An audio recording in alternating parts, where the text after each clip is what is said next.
All right, looks like we're live. We're live again. Back in this once again. Looks like the streamer is working, which is different than having streamers. This is not a party. It might be a party school, but it's not a party. Um, all right, let's get this going here. I think we should get going because we got a meeting at the top of the hour. So let's get some feedback in here. Greetings, one and all. Chris Courtney here. New Pragmatic. It's time for the feedback loop. We've got a couple people in here to close out the week. Abby's back with round 2 of her priority guides. And little note on priority guides. I really think they're crucial to fleshing out what's really supposed to be on the homepage or in any real section of your interface. I really believe a content-first approach is the way to go. I know a lot of designers who they start just by wireframing. They just like draw boxes and stuff. And I really like to slow down and like, well, wait, before we do that, before we draw a big box, what would go in that? What would we say here, rather than just like randomly drawing boxes? I think once you've figured out what you want to say, then you can go and kind of rough it out. But you're roughing it out with an idea of what you're going to say, versus the other way that I see so often. I see people like just start, I'm going to draw a big box here, and I'm going to draw some boxes down here, and I'm going to put some icons. It's like, what does any of that do? They're like, I don't know. We'll figure it out. It's like, you're wasting your time doing the wireframe. Priority guides first, then the wireframing. So Abby's back. Ricardo's back as well, and I'm really excited to see Ricardo. There's always a leap. The first time you do a survey, and God, I saw a survey last night come across from a student from another program, and they were, the first question was like, how old are you? I'm like, oh God, no, don't do that. I made a video just so that people could avoid doing that. But I see surveys being used for data collection. Surveys are really about finding that person that's going to help you dive deeper, finding the people for user interviews, finding the people for product testing. That's what we want to use surveys for. We do not want to use surveys to have people tell us about their prescription habits and how old they are and all those things. So I'm going to share my screen. Let's get this underway. All right, we're going to start here with Abby. As she's noted, very large at the top, round 2.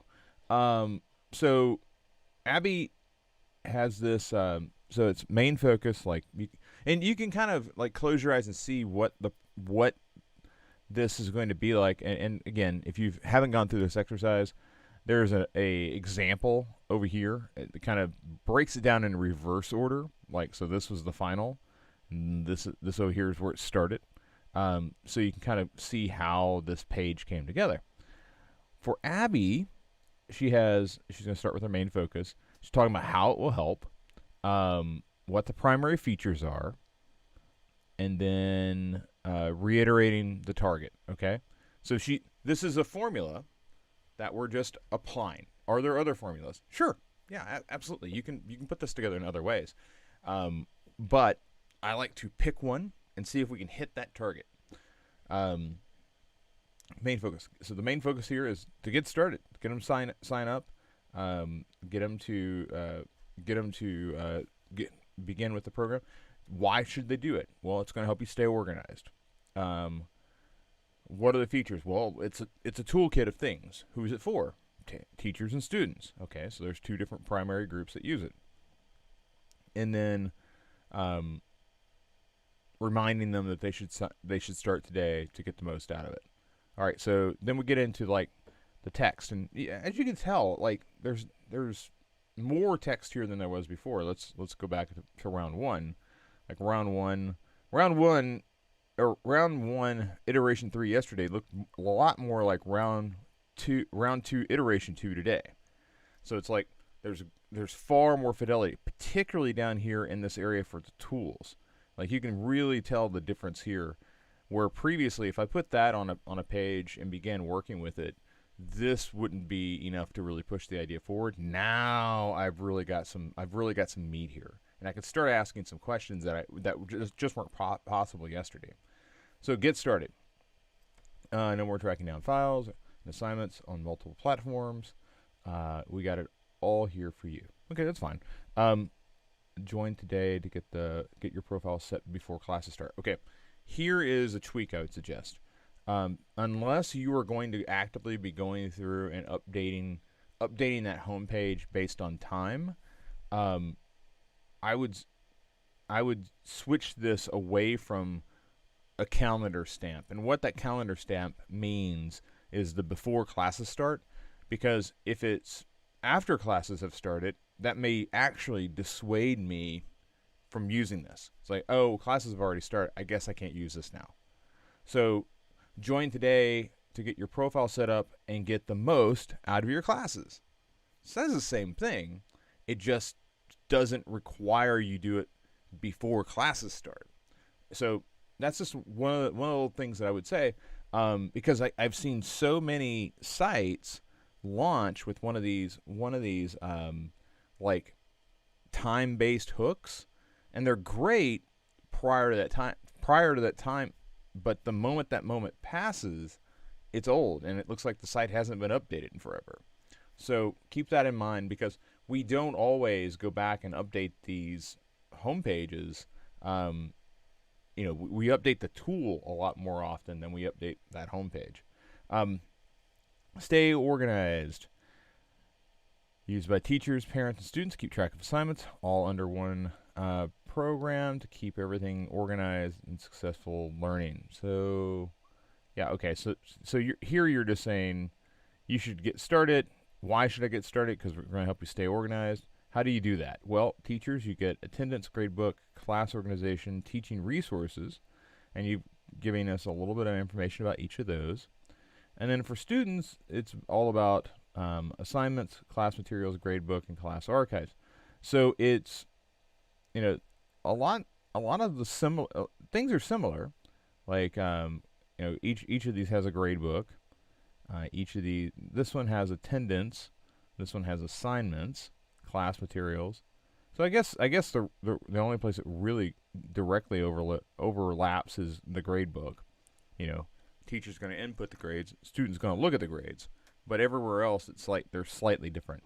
And then you get down here and it's probably join today, free trial access and tutorials. So keep in mind this is something being put together by a school district. So it really isn't about trial. It's just about get started. It's free to use. Whatever. So that's just like keeping in mind that they're not intending on charging a fee for this. And a lot of times people are like, well, what sort of business wouldn't charge a fee? Well, a publicly funded one. A public school district would just build the tool. And they would probably pay an agency or pay a development firm to build the tool, but they'd release it, and it'd just be free to use because it's public funds. Finally, and the stretch goal for you here, Abby, is a lot of times we have these words, okay? And the words are good. The words lead us to what images would go with this. Like, in the example over here, up here at the top, this is really a illustration built out of the parts of the interface. And here are some icons pulled. They didn't create these logos. They pulled those logos from companies that utilize their service. Here's another illustration of that is really the parts of the interface. You come down and it's more interface, and here it's an approximation of the interface. It's not, I'm pretty sure the interface isn't gray boxes, okay, but it's an approximation. So, and as you go through, you can kind of see they're really heavy on approximations of the interface and company logos to kind of drive home how they integrate and who's using it. but there, until you get down here, there are no images. This is like their blog. There's no images involved with this drop contact. In part one, it's very similar. It's illustration, but this illustration is more of how do people use it. This person's in Africa and this person's in America. What does that interface look like? Again, it's an approximation of the interface. Like this Gantt chart is an approximation. This is not somebody's real house. This is an approximation. So, and then you get into like, technically, here's what it looks like.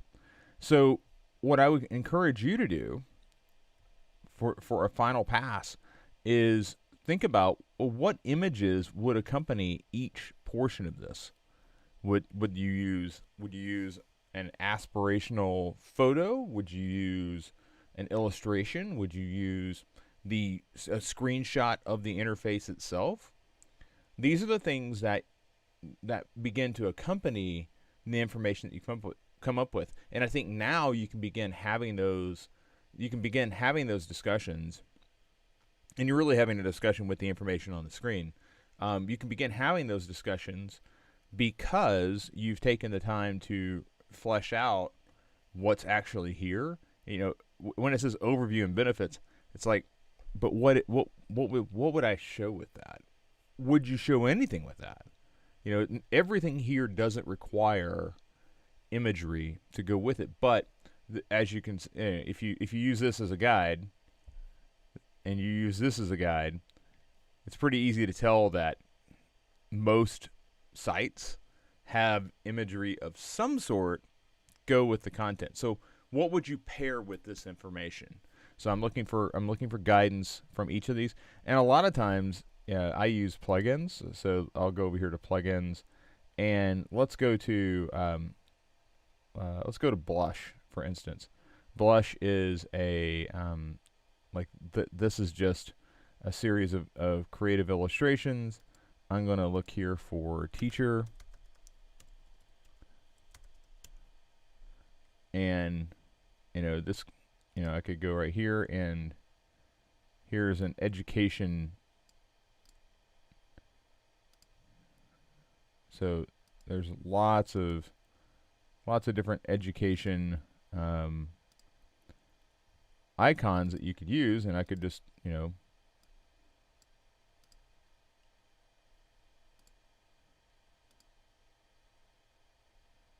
see here.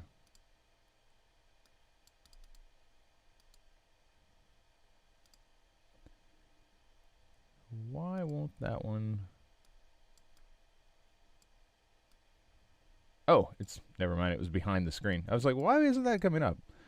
So like in the case of Blush, you can just, and you don't have to get the paid account or anything, but you can come in and begin using it. And there's lots of different illustrative tools that you can use. You go over here to plugins, and you can manage plugins. When you manage plugins, it should bring up the ability to go to the community, and the community gives you, the community's in beta, so that's one thing that I am curious about. If you can't get access to the community, ping me, and I'll pull some options for you. But the illustrations, as you can see, there's lots of illustration packs that are available. This is the avatar system, and you could just hit duplicate, and it makes this entire avatar system available for you. So that's just one thing to keep in mind as you're going through. Another one that is very popular if you're looking for, now of course that is locking up on me. I'll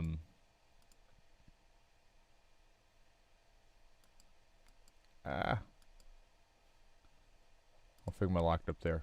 So I'm going to come over here to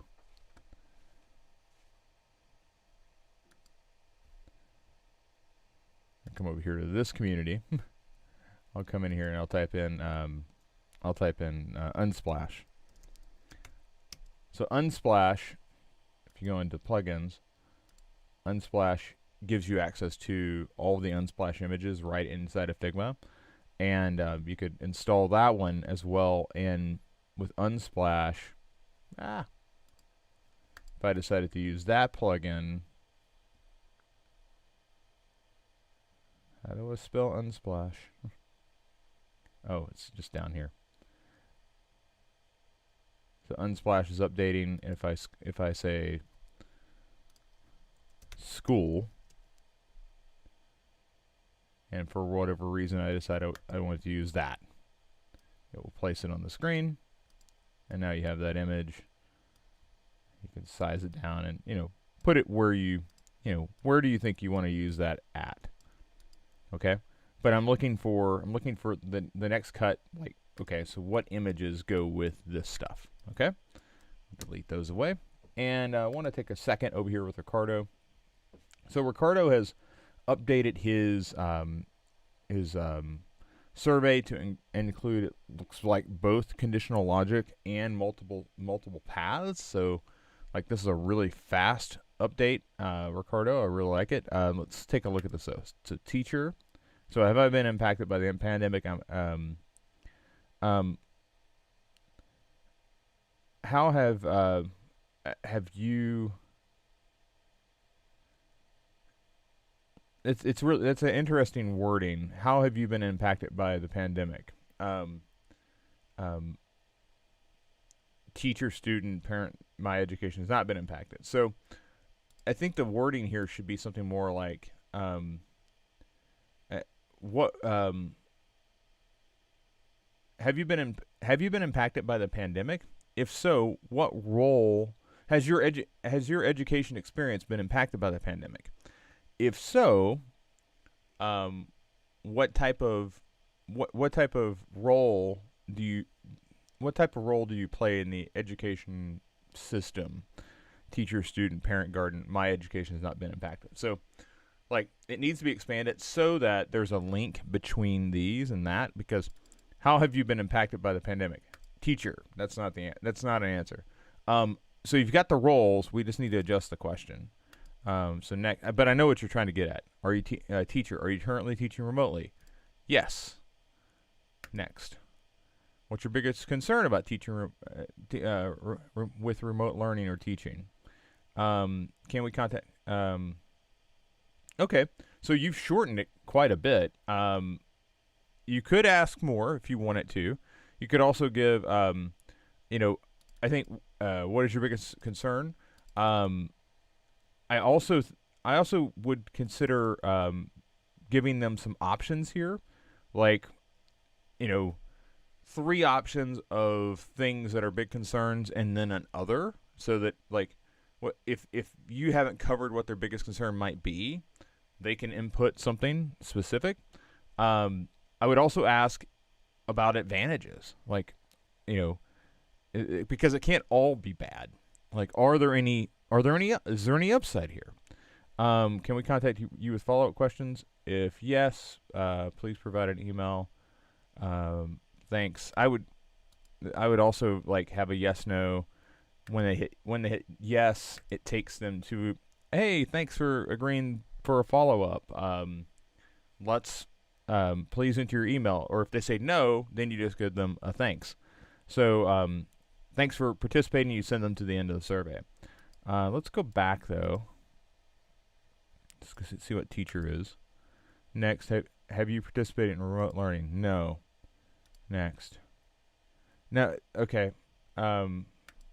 That doesn't quite get to it, because you can be impacted by the pandemic and have to go to school. Like, there's definitely ways that you can be impacted by the pandemic. You're sitting in mask. You've got so many feet away from your colleagues. Maybe there's a hybrid class. Like, there's all sorts of things. We need to dig into that. So yes, I've been impacted. Are you eligible for lunch? No. And then we get, so now I feel like I'm back in the teacher phase, because it's asking me about remote learning or teaching. So the student section, I think you could really go, Have you participated in remote learning? Yes. Okay. It's odd to go to the question about lunch and then to end up over here with the biggest concern about remote learning or teaching. So there's some definite massaging to this that needs to happen. And this is where a lot of times I like to just get out a sheet of paper, or maybe go into Figma and just write out my flows if I can't see them on screen, because again, when you get into a survey, it's very difficult to see which direction you can go. I really do believe that's where you want to begin to see these things in a larger form. And let's take one quick look at this. No. Okay, so you're skipping over, like, this is not just applicable. Everybody's been impacted. So, right now we're saying, you're just saying basically, hey, if you're not remote learning, I'm not interested in talking to you. And I think there's value in talking to people who are not remote learning, just as much as there's value in talking with people that are remote learning. And so here you asked, interesting. Okay, so yeah, we'll talk about this a little further. This is better. The structure's better. The questions are interesting. The question choices, and I'm guessing down here it just goes to end. Okay. All right. Let's leave that page and let's come on over here. All right, ladies and gentlemen, that's going to wrap it up for today's edition of the Feedback Loop. I hope it was beneficial to you. It certainly was to me. And I will see see some of you later today, and the rest of you, I'll see you next week. Take care.